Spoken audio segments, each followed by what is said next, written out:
आखिर मुझे एक बात बता दें मनीष बाबू, आप तो योग्य व्यक्ति हैं, जब आप उसको जातिगत जनगणना बिहार में लगाए थे टीचर को, क्या बेसिक के, तो वो हाजिरी में क्या लिखेगा? और जब प्रधान के घर जाएगा, प्रधान उसको टाइट करेगा, बुलाएगा, तो कहां से हाजिरी लगेगी? और सब्जी लेने जाता है मिड डे में तब, और खाना बनवाता, खाना परसवाता तब। उसकी नियुक्ति तो पढ़ाई के लिए हुई थी ना। यह भर्ती के समय ये सब बातें थी। प्रशांत जी, एक बड़ा इशू है अपार्ट फ्रॉम पॉलिटिकल लाइन्स।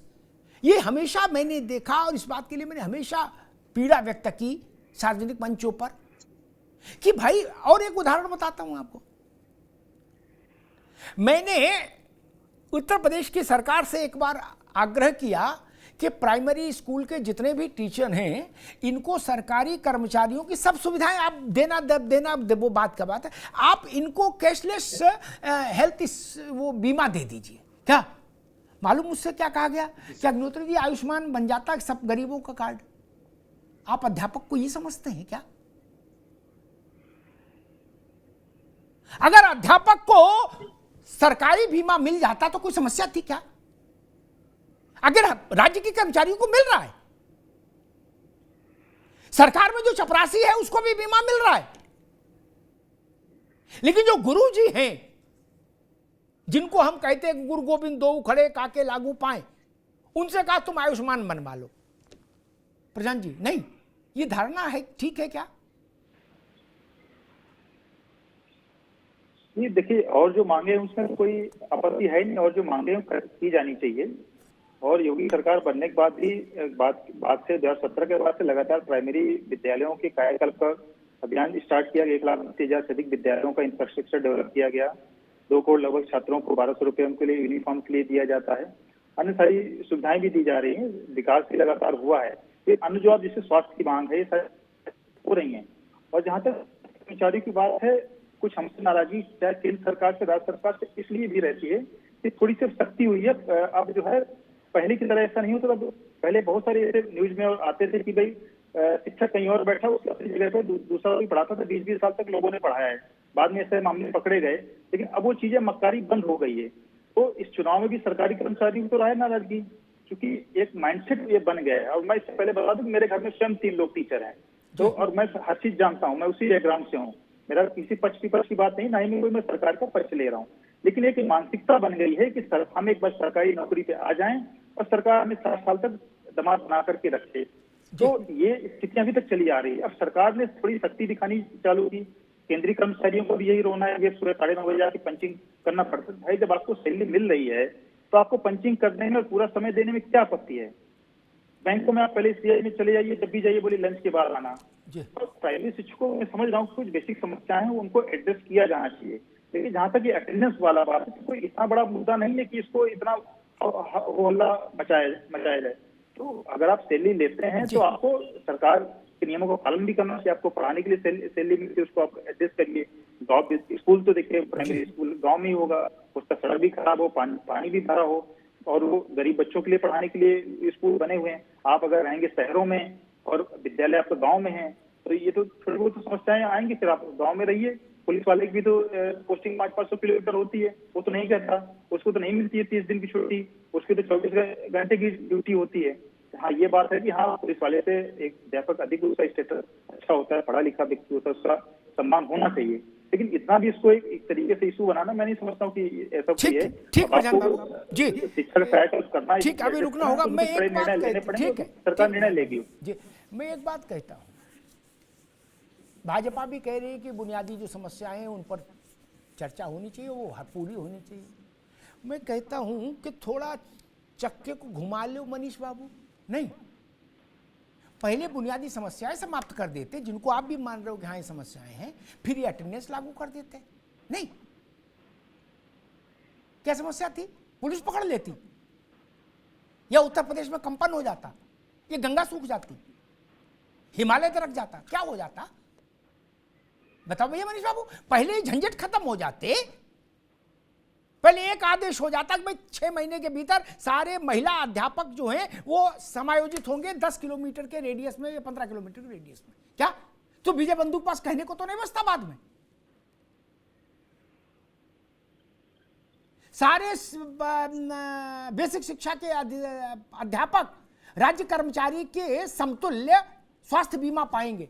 ये करने में कितना टाइम लग रहा है? मैंने ये बात कही थी कि शिक्षा मित्र 10,000 रुपया पाता, अनुदेशक 9,000 रुपया पाता। अरे उनको तो कार्ड दे दो भैया हेल्थ का। तो जवाब आता है कि उसमें लगवा लो, आयुष्मान में। मनीष बाबू, ये भाव तो ठीक नहीं है।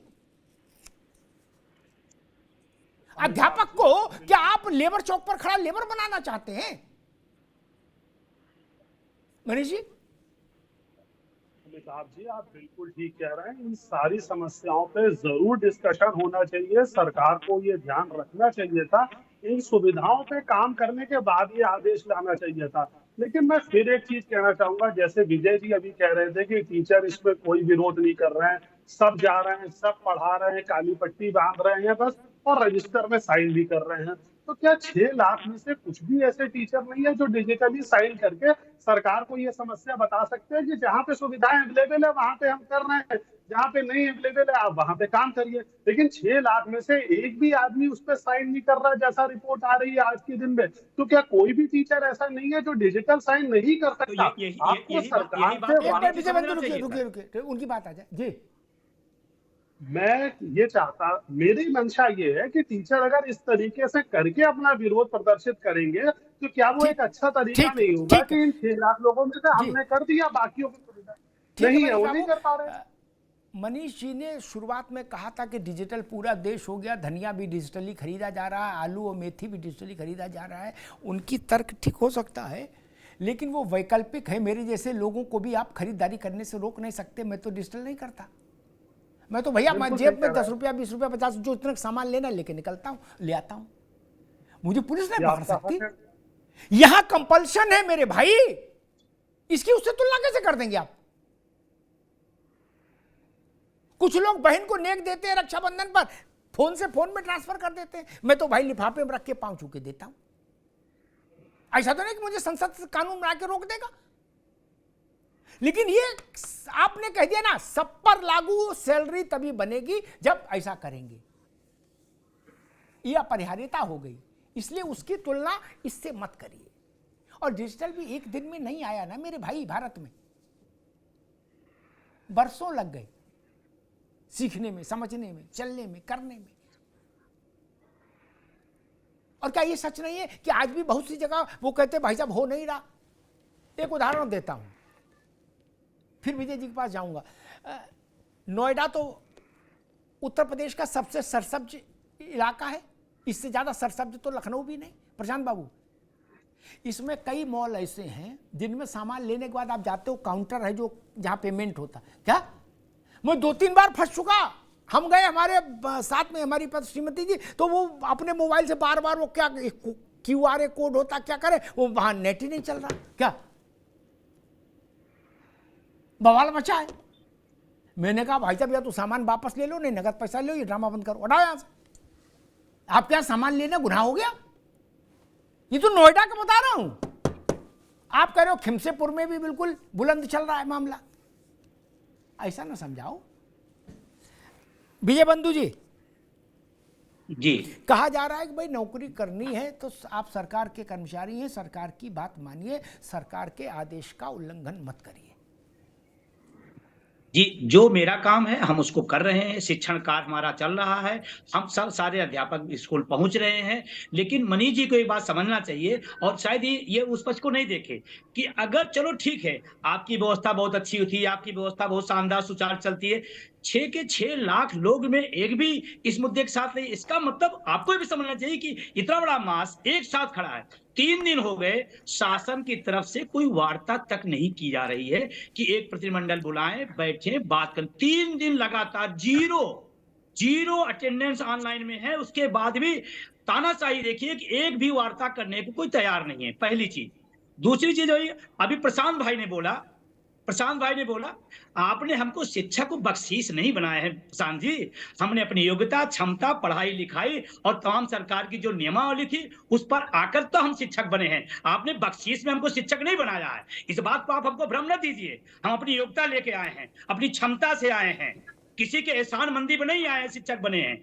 और आप विश्व गुरु बनाना चाहते हैं। इसी शिक्षक के बदौलत विश्व गुरु बनाने का सपना है और उसी को अपमानित किया जा रहा है। उसी को कहा जा रहा अलोकतांत्रिक है, उसी कह रहा कि नियमानुसार नहीं है। मतलब हम समझ नहीं पा रहे हैं, लक्ष्य दूसरा है, कर्म। मेरा अपना जो समझ में आ रहा है, इनको न शिक्षा से मतलब है, न शिक्षक से मतलब, न शिक्षार्थी से मतलब है। इनका कोई मतलब नहीं है। ये निजीकरण का एक रास्ता है और आए पूरा निजीकरण का खेल है। इसका दूरगामी जो परिणाम है हमारा शिक्षक साथी समझ रहा है। इनको धीरे धीरे धीरे सरकारी संस्थान, सरकारी नौकरियां, सरकारी व्यवस्थाएं बंद करना है, खत्म करना है। और 30 लाख पद, अभी सर एक वैकेंसी निकली थी 543 पोस्ट के लिए और 4 जून को भर ली गई। कोई कोर्ट नहीं, कोई सुप्रीम कोर्ट नहीं, कोई कुछ नहीं, 543 पोस्ट भर गई, चलने लगा। 30 लाख पद खाली हुए हैं और आज के नहीं खाली हैं। आप एक अध्यापक, 300 बच्चे एक अध्यापक पढ़ा रहा है। आप अटेंडेंस में तो आप जोर दे रहे हैं। आप क्यों नहीं कह रहे हैं कि एक अध्यापक 300 बच्चों को 200 बच्चों को कैसे पढ़ाएगा? और कक्षाएं अलग अलग हैं, कक्षाएं अलग अलग हैं। आप अध्यापक दीजिए। तमाम सारे, मैं सर बता रहा हूं, तमाम सारे मेरे पास लगातार फोन आते हैं, सर मैं अकेले हूं और हमको कह रहा है कि आप बीआरसी मीटिंग है, आ जाइए। यार बच्चा चिल्ला रहा है कि हम पढ़ाएं क्या? फिर कह रहा है, वो खाना बनाने वाला कह रहा है कि भैया आज तो खाना नहीं बना। मैं बड़ी विनम्रता से कहना चाहता हूं, आप सारे शिक्षणकार के अलावा आज अभी अगर आपकी सरकार संवेदनशील है तो आज घोषणा करे कि जितने भी गैर शिक्षणकार हैं सब हम बंद करते हैं और हमारी जो मांगे हैं, जो व्यवहारिक हैं, उसको आप मानिए और इसको आप व्यवस्था को आप ठोक बजा लीजिए। प्रतिनिधिमंडल ठीक है विजय भाई, रुकना होगा। अशोक यादव जी, ठीक है विजय जी, रुकना होगा। समाजवादी पार्टी क्या चाहती है? 3 पंक्ति में, 3 लाइन में बताइए इस पूरे घटनाक्रम पर, इस पूरे गतिरोध पर समाजवादी पार्टी क्या चाहती है? क्योंकि मैंने अखिलेश जी का वो सुना जिसमें उन्होंने कहा कि हम अध्यापकों के साथ खड़े हैं, समाजवादी पार्टी अध्यापकों के साथ खड़ी। तो आप क्या चाहते हैं? 3 बातें बताइए। देखिए, सबसे पहली बात यह है कि उनकी जो बुनियादी जरूरतें हैं जिसको लेकर के शिक्षक संघर्ष कर रहा है, उन बुनियादी जरूरतों को सरकार पूरा करे। दूसरी बात, जो शिक्षक हमारा, जो सरकार की जो मंशा है, अमिताभ जी, वो मोनोलॉग की है।